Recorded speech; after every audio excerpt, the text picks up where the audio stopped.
Hi, my name is Neil Kelleher. I'm doing this video in response to a request from, I think it's Hajakala Simpson, who asked me to do a side Bakasana video. And it's been a while since I've practiced or taught side Bakasana, but what I hope to pass on in this video is the understanding that there are some basic principles of balance, and I go over these in a bit more detail in my book, Balance Basics. But even though I haven't practiced this pose, I understand balance enough that I can still do it relatively easily, or at least I hope I can. So anyway, in this video I'll go over side Bakasana. I'll also go over a variation that you can do if you're limited by flexibility in such a way that you can't do the side Bakasana position. Also show you a couple of different arm positions you can use for the regular side Bakasana. And if I'm up to it, I haven't warmed up yet today, we'll see if I'll try to show you how to go from Bakasana into the sideways flying splits arm balance. I think it's called Ekapada Koundinyasana 2, but I could be wrong on that count. But anyway, just to point out, this position can be a little bit difficult on the side of the thigh because the arm is pressing into the side of the thigh, and that is one of the reasons why I don't practice it that much. But we'll see also if I can give you some tips if you do experience a lot of discomfort when you're doing this pose, some techniques that may help you to alleviate that discomfort. In my first Bakasana video, I taught about the idea of rocking forwards in order for your feet to lift off of the floor. As a preparation for side Bakasana, an exercise I use is to kneel. You could possibly sit cross-legged if kneeling doesn't work for you.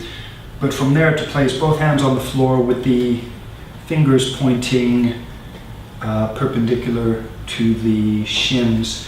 So from the rear, it looks like this. And in this position, so right now my weight's on my legs. In this position, I'm going to shift my weight to the side that my arms are on. And as I shift my weight to the right, I'm going to point my elbows back and reach my shoulders and chest to the right.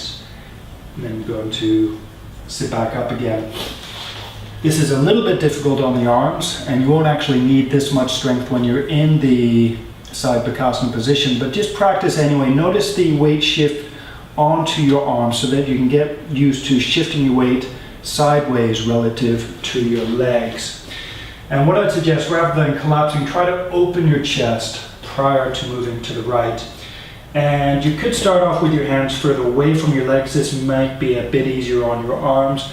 So slowly shift to the right. And here my weight's about even between my legs and my hands, and then shift back again. No weight on my hands. Shift to the right, weight on the hands, and then no weight. And then you can try it on both sides.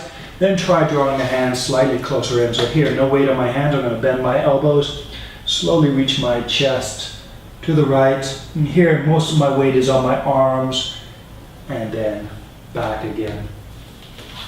So from the front, not much difference. So my legs are pointing straight ahead, my fingers point to the side, and so starting with the hands further away from the legs, as I reach to the left, I'm trying to point both elbows in that direction, so my forearms or my upper arms are parallel. Again, try it with the hands closer, and from this view, so you can hopefully see my arms. So here my elbows are pointing out to the side. As I reach in towards you, my elbows point back and then come up. So repeat that a few times. Get used to getting your weight onto your hands, or at least part of your weight onto your hand. You can do a similar exercise from the squatting position. So this time, squatting with your feet parallel, toes pointing straight ahead. This time, again, fingers perpendicular to your feet. So from the back, it'll look like this. And what I'm going to do is lift my hips high enough. My one elbow is just behind the knee, resting against the side of the thigh. The other elbow is closer to my hip joint.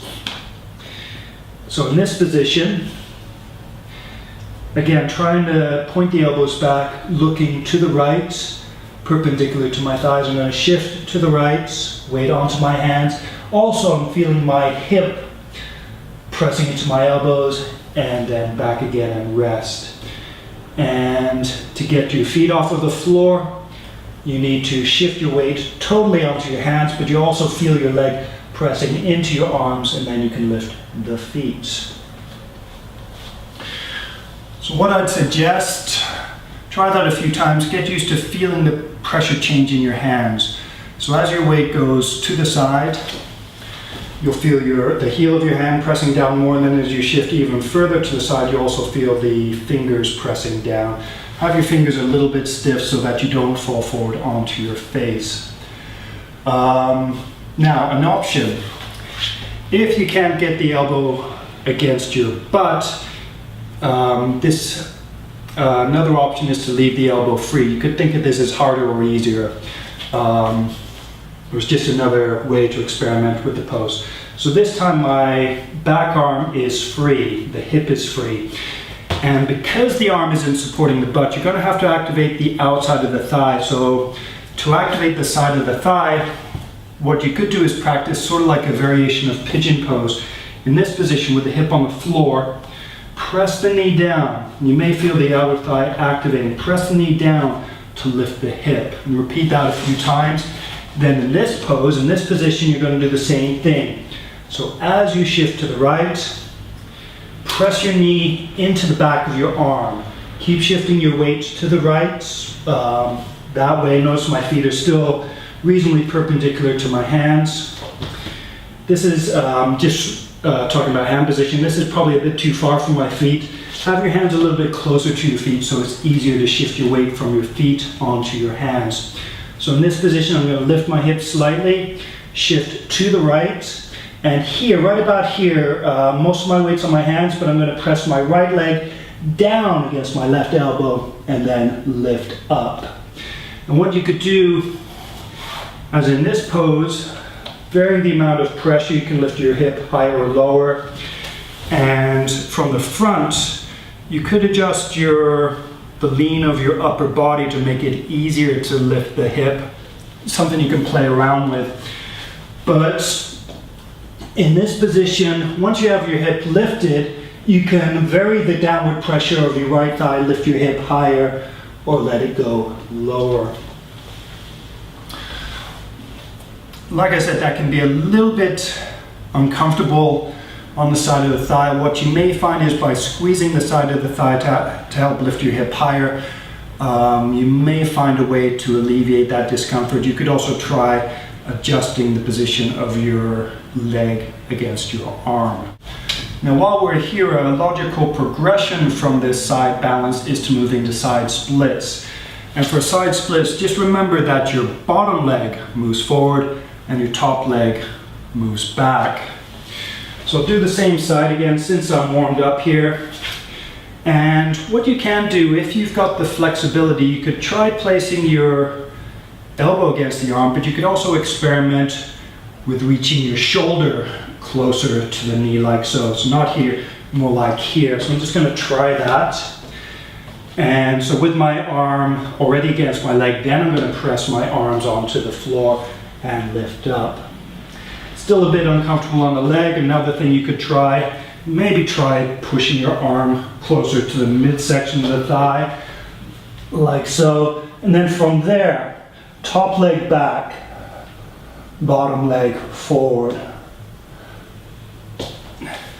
And that's the sideways flying splits. What I found just doing it there, didn't feel like my weight shifted that much as I straightened the legs. So you may find it's reasonably easy to stay balanced as you separate your legs. Easier so in this pose than in the regular koundinyasana, where the back of the leg is on the, where the leg is on the same side arm.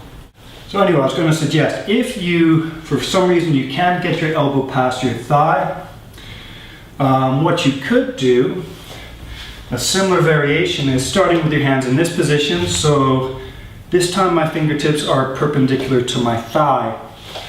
And then from this position, what you can do is you can hook the inside of the top knee onto the elbow. So same side elbow. So it's my left leg, left elbow. In regular side Bakasana, your opposite knee is on the outside of the arm. So in this case, my left arm and right knee. So now I'm doing left arm, left knee. And here, what you have to do in order to lift up is use the inner thigh. So in this position in pigeon, I'm pressing the outside of my knee down. That activates the outer thigh to lift the hip. It's a bit hard to show, but what I could do in a position like this is squeeze my legs inwards to lift the hips. Only in this position I'm doing one leg at a time. So from here, if I lean towards the right, if I reach towards the right, notice the position of my shoulders relative to my hand. So here, most of my body is behind my hand, behind my desired foundation. If I reach forwards like so, notice now the position of my shoulders in front of my hands. Now I'm bringing my center of gravity, which is somewhere around here, closer to my hands, and that will make it easier to lift my body. So from here, now I'm going to press my left leg. I've lifted my left foot. Now I'm going to press my left leg down against my arm to lift my hips.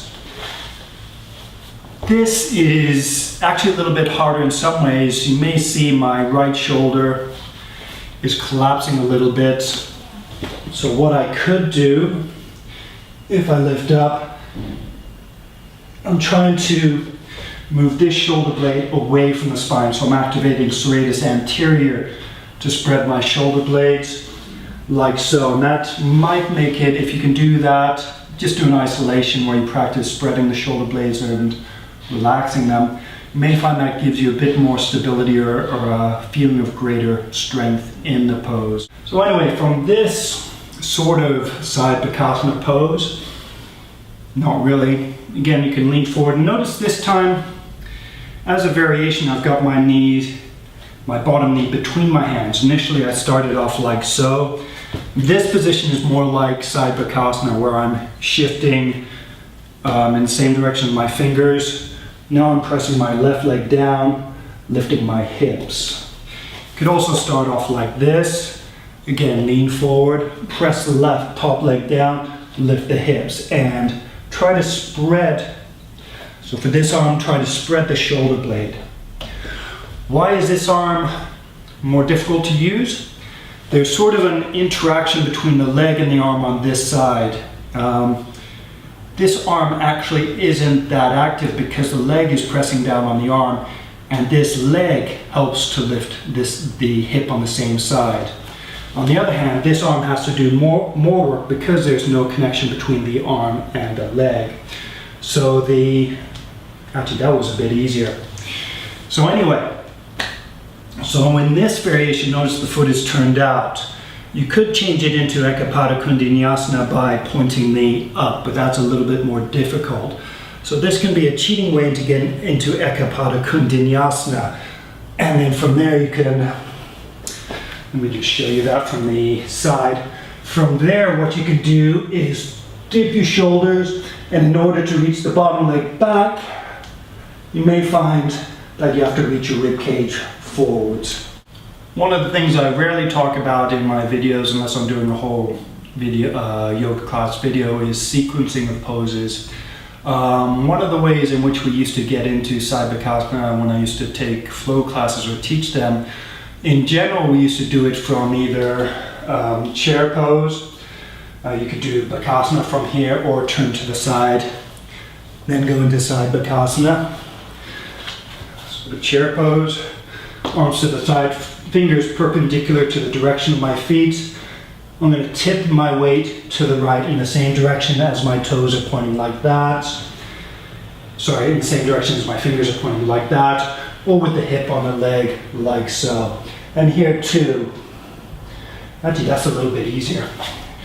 With my hip on my leg, you can also do the flying split variation. Top leg back away from the camera, bottom leg forward, both knees are straight. That is actually really easy, and the reason why it's easy, the whole body is supported. So the right arm, the right leg, the hip and leg both rest on the elbows. So all of the work is being done by this leg here pressing down on the elbows. So that means the arms, both arms, don't have to do that much work. So that's why this variation of side Bakasana is easier than this variation. One other pose that you might be able to get into side Bakasana from is twisting side angle. So if you're in twisted side angle like this or like this, notice, try and make your body, rather than like this, try to create space. Move your ribs away from your pelvis. Try to press your bottom arm down against the thigh, and press the top arm down against the bottom arm. Notice how that lifts the rib cage. At the same time, try and create space moving away from your pelvis. Also make your neck long as well. But from here, you could bring the back leg forward, hands on the floor, knee on the elbow or hip on the elbow. Separate the legs. One final point. Get used to feeling your connection with the floor. The better you are at feeling your connection with the floor, the easier you will find it to balance in any sort of yoga pose or balancing situation. You don't have to visualize your center of gravity. You can just get used to feeling it by noticing pressure changes, the point of greatest pressure in your connection with the earth. So even in this pose, here I can feel my feet pressing down a little bit, and my sitting bones here. I feel my sitting bones pressing down more, so that means most of my weight is on my sitting bones. Excuse me. Even in a pose like this, Navasana, my feet are on the floor, but I can feel most of my weight is on all of my weight is on my sitting bones. So there I can lift the feet or put them down on the floor, and then it's just the weight of my legs which presses my feet into the floor. So even though I haven't practiced side Bakasana, this idea of balance, of being able to feel my body, is what enables me to do most balance pose, or a lot of balance poses, relatively easily, even if I haven't practiced them, because I understand, or I can feel my body, I feel my connection with the earth. And I'd suggest when you're practicing any of these balancing poses, even while balancing on one or two legs, focus on learning to feel your foundation. Notice the way the parts of your foundation press into the floor. Use that information to discern where your center of gravity is located relative to your foundation. Hope that helps. If you want more information, please check out my book, Balance Basics. I think I've included a link at the bottom of this video, or you can check out my website, sensationalyogaposes.com. And if you have any requests, I'll do my best to do another video. Thank you very much. Namaste.